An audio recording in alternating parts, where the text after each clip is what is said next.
নমস্কার বন্ধুরা, welcome to paranormal care. চারিদিকে বৃষ্টি পড়ছে, দেখছেনই ছাতা। তো এই সময় প্যারানর্মাল বা ডেথ নিয়ে কিছু আমি আজকে আলোচনা করব।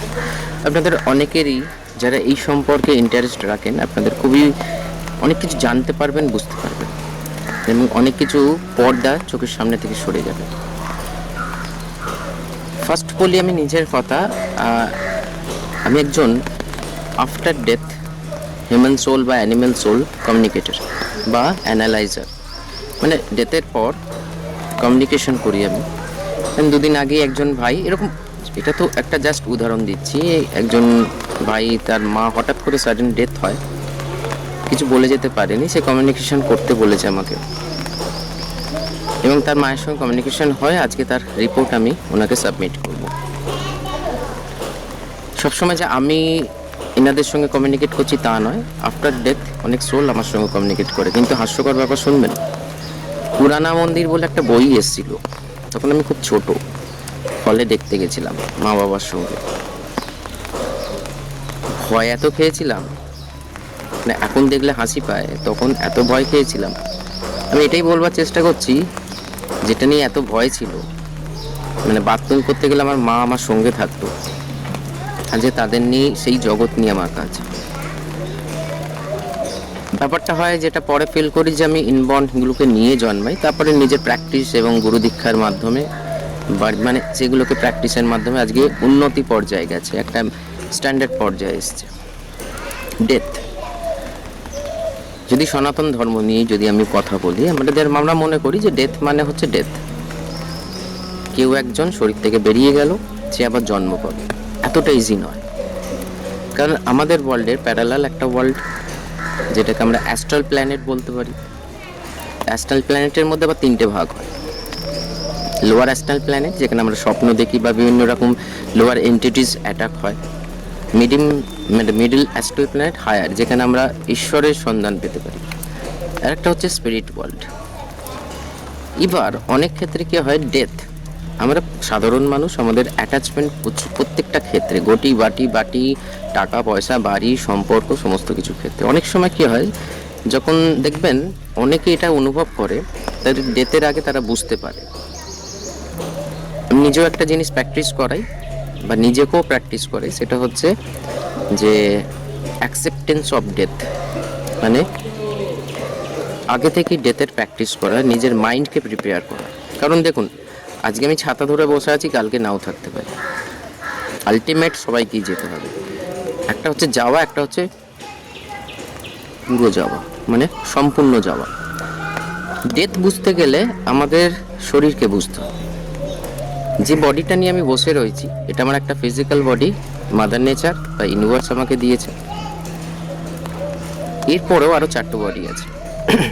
এটাকে যদি আমরা যোগের ভাষায়, দর্শনের ভাষায় বা আয়ুর্বেদের ভাষায় বলি, তাহলে এটা হচ্ছে আমার অন্নময় কোষ, এরপরে প্রাণময় কোষ, বিজ্ঞানময় কোষ, আনন্দময় কোষ, মনোময় কোষ, এগুলো রয়েছে। সো ডেথের পর আমাদের এই শরীরটা পঞ্চভূতে তৈরি, তো এক একটা জিনিস পঞ্চভূতে বিলীন হয়ে যায়। আমাদের ছোট বাচ্চা হলে কবর দেওয়া হয়, সেখানেও তাই সিস্টেম, এবং ফায়ার এলিমেন্টের মাধ্যমে আমাদের শরীরকে জ্বালানো হয়। এখন ইলেকট্রিক চুল্লি হয়েছে, আগে কাঠের মাধ্যমে। বাট আদার্স 4টে কোষ কিন্তু শরীর কিন্তু থেকে যাচ্ছে। সোল, যেটা আমরা গীতায় পড়ি যে সোলকে কেউ টাচ করতে পারে না, সোল একটা পিওর এনার্জি। এবার আমি এখানে একটা সায়েন্সকে নিয়ে আসছি, কারণ মেটাফিজিক্স আমার সাবজেক্ট। কোয়ান্টাম সায়েন্স নাম শুনেছেন, গুগলে লিখলেই বেরিয়ে আসবে।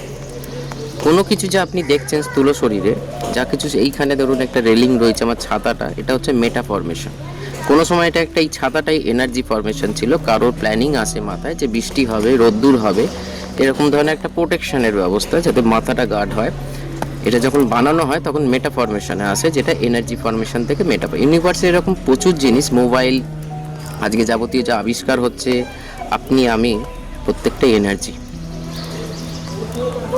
হ্যাঁ, আমরা মেডিটেশন করে আমরা এনার্জি ফরমেশনও যেতে পারি, অ্যাস্ট্রাল ট্রাভেল করতে পারি, বা স্থূল মানে শরীরে, যেটাকে স্থূল সূক্ষ্ম বললেই ভালো বুঝতে পারবেন। কিন্তু আমি এখানে সায়েন্সকে নিয়ে আসছি, সায়েন্স রয়েছে এখানে সাংঘাতিকভাবে ইনভলভ। যারা বলেন না যে এগুলো মিথ্যে কথা, আজকের দিনে সব কিছু হয় না কেন, কারণ আমি তাদের বলবো আগে জানুন, তারপর তর্ক করতে আসুন। বাট যারা জানেন, যারা বিশ্বাস করেন, আমাদের প্যারালাল আর একটা জগৎ রয়েছে যেটা অদৃশ্য। সেই অদৃশ্য জগতেই আমাদেরই মতন অনেক কিছু ঘটছে, সব কিছু ঘটছে, সেটা সূক্ষ্মভাবে।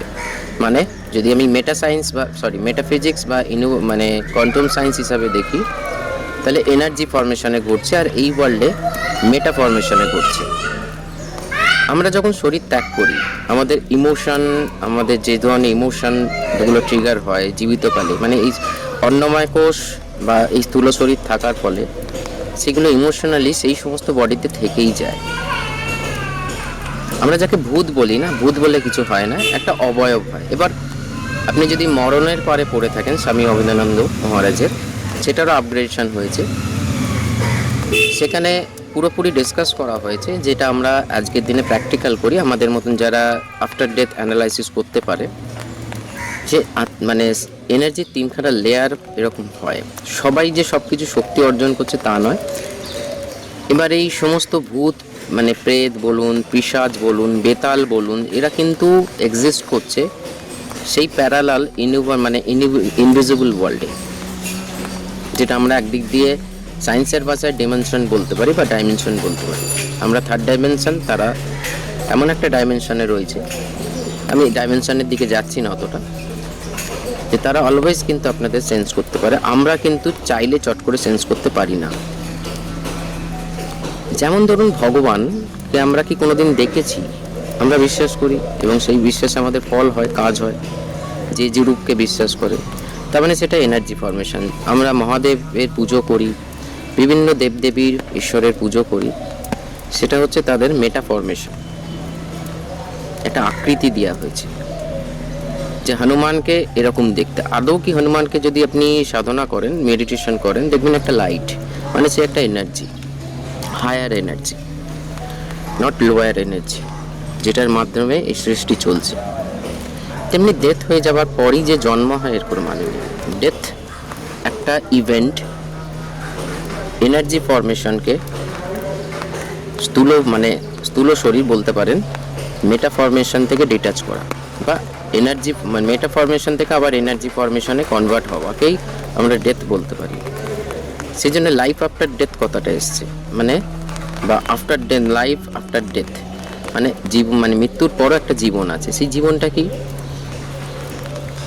যারা আমরা একটা পোর্টাল হয় ডেথের সময়, না একটা পোর্টাল ওপেন হয়, যেখানে আমাদের স্পিরিট গাইড বা ডেথ অ্যাঞ্জেল বলতে পারি আমরা যদি সেরকমভাবে দেখি। কারণ আমি সব ধর্মকেই মানি, যেহেতু একজন হিলার এবং স্পিরিচুয়াল কোচ বলুন বা এই সমস্ত জিনিস নিয়ে আমার কালচার, সেই জন্য সমস্ত ধর্মটাই, কারণ আফটার ডেথ সব কিছুই একই, প্রায় সবই এনার্জি ফর্মেশন। মেটাফিজিক্স বলছে ডেথের পর একটা লাইফ আছে, সেটা এনার্জি ফর্মেশনে, মানে যেটা আমরা যদি ধরি সূক্ষ্মভাবে, তার মধ্যে সেই ইমোশন কাজ করছে। ধরুন জীবিত অবস্থায় সে কারোর ক্ষতি করেছে বা সে কারোর অন্যায় করেছে, সেটা এখন সে রিগ্রেট করছে, সেটার জন্যও সে থেকে যেতে পারে, অ্যাটাচমেন্টের জন্য সেই এনার্জি থেকে যেতে পারে। এবার এই এনার্জি বিভিন্ন রকম ফর্মেশন নিতে পারে, আমরা ফিজিক্সে পড়েছি, তো এখানেও তাই হয়। আমাদের যে লাভড ওয়ান, কেউ যদি ফ্যামিলি থেকে যখন চলে যাচ্ছে, সে কোনো যদি অ্যাটাচমেন্টে তার থেকে যায়, মানে বহুত অ্যাটাচমেন্ট, মানে আমি বলতে চাইছি যে কীরকম অ্যাটাচমেন্ট, মানে ফুল অ্যাটাচমেন্টে রয়েছে, তখন আমার বাড়ি, আমার গাড়ি, আমার, আবার অনেকে থেকে যায়। এগুলো তাদের থেকেই জানা, অ্যানালাইসিস করে বা তাদের সঙ্গে কমিউনিকেট করে, যে তাদের কিছু ইচ্ছা রয়েছে যেটা তাদের ফ্যামিলিকে, যে ফ্যামিলিতে সে বিলং করতো, সেই ফ্যামিলিকে জানানো হোক, সেটা যদি তারা করে, সে রিলিজ হয়ে যাবে। আচ্ছা, এখানে বলে রাখি, রিলিজ মানে হচ্ছে জন্ম মৃত্যু চক্র থেকে মুক্তি নয়। আমরা এটা বলি না যে মুক্তি হয়ে গেছে, মুক্তি নয়, গতি প্রাপ্ত হয়। গতি মানে একটা ঊর্ধ্বগতি প্রাপ্ত, যেটা একটা লাইটিং পোর্টাল ওপেন হয়, সেই পোর্টালের মাধ্যমে আমরা অ্যানাদার ওয়ার্ল্ডে প্রবেশ করি, যেটাকে আমরা স্পিরিট ওয়ার্ল্ড বলে থাকি। এবং এই স্পিরিট ওয়ার্ল্ডে সোলের সমস্ত সব রকম সোল আছে। আপনার জীবজন্তু সোল, গাছের সোল, আমার সোল, আপনার সোল, মানে হিউম্যান সোল।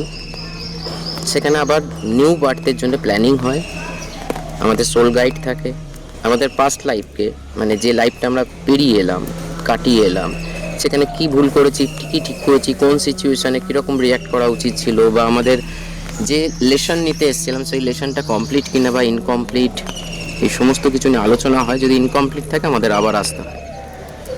এবার এই আশাটা মানে যে হ্যাঁ ঠিক আছে প্ল্যানিং হয়ে গেলে চলে, তা নয়। কোনো সোল 50 বছর পরও আসতে পারে, আবার কোনো সোল ইনস্ট্যান্ট জন্ম নয়, আবার কোনো সোল 200 বছর পরও আসতে পারে। ডিপেন্ড অন তার প্ল্যানিং কী আছে। সোল নিজে তার মা বাবাকে সিলেক্ট করে কোন গর্ভে সে জন্ম নেবে। অনেক সময় দেখবেন অ্যাবর্শন হয়, পড়ে গিয়ে অ্যাবর্শন হয়, বা এমন সময় দেখা ডেথ বাচ্চা বেরোয়। অনেক সময় সোল এন্টার নেয় বিভিন্ন চক্রাসের মাধ্যমে। আমাদের শরীরে যে চক্র আছে, সেই চক্রাসে আমি এত ডিটেলসে যাচ্ছি না এই ভিডিওটাতে। ঢুকলো, কিন্তু তার সিলেকশন যদি ভুল হয়ে থাকে সে কিন্তু বেরিয়ে যেতে পারে। তখন স্থূল শরীর তো জন্ম হয়ে গেছে, মানে মেটাফরমেশন তো নিয়ে নিয়েছে, ডেথ বাচ্চা বেরোবে। তো সেই ক্ষেত্রে আমাদের এটা মাথায় রাখতে হবে, ডেথ মানে একটা অদ্ভুত ফিনোমিনা, যেটা এনার্জি ফরমেশনও থাকতে পারে অনেক বছর ধরে, আমাদের ডাইমেনশন অনুযায়ী, টাইম অনুযায়ী।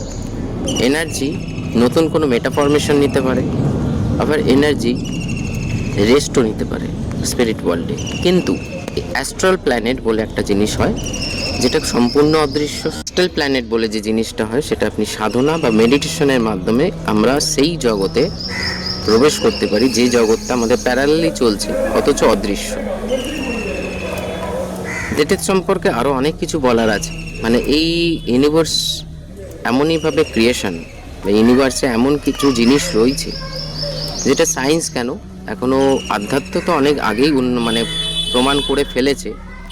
কিন্তু সায়েন্সের সেই প্রমাণপত্র পাওয়ার আগে আমরা তো মানুষ, আমরা জ্ঞানী মানুষ, আমরা বিশ্বাস করতে চাই না। কিন্তু মেটাফিজিক্স যদি আপনি পড়েন, মেটা সায়েন্স যদি পড়েন, বা কোয়ান্টাম সায়েন্স যদি পড়েন, তাহলে আপনার অনেক কিছু ক্লিয়ার হবে এই সমস্ত ব্যাপার নিয়ে। চলুন আজকে এই অবধি। কারণ ধরুন আরও অনেক কিছু জিনিস আছে, যেমন আজকের দিনে এই এনার্জি লেভেলকে সঠিক রেখে বা ভাইব্রেশনকে সঠিক রেখে আমরা আমাদের অনেক কিছু সঠিক রাখতে পারি। হেলথ বলুন, ওয়েলথ বলুন, বা আদার্স কিছু কর্মকে বলুন, যেটা পসিবল। তো সে নিয়ে বিষয়ে আমরা পরে ডিসকাস করব। নমস্কার।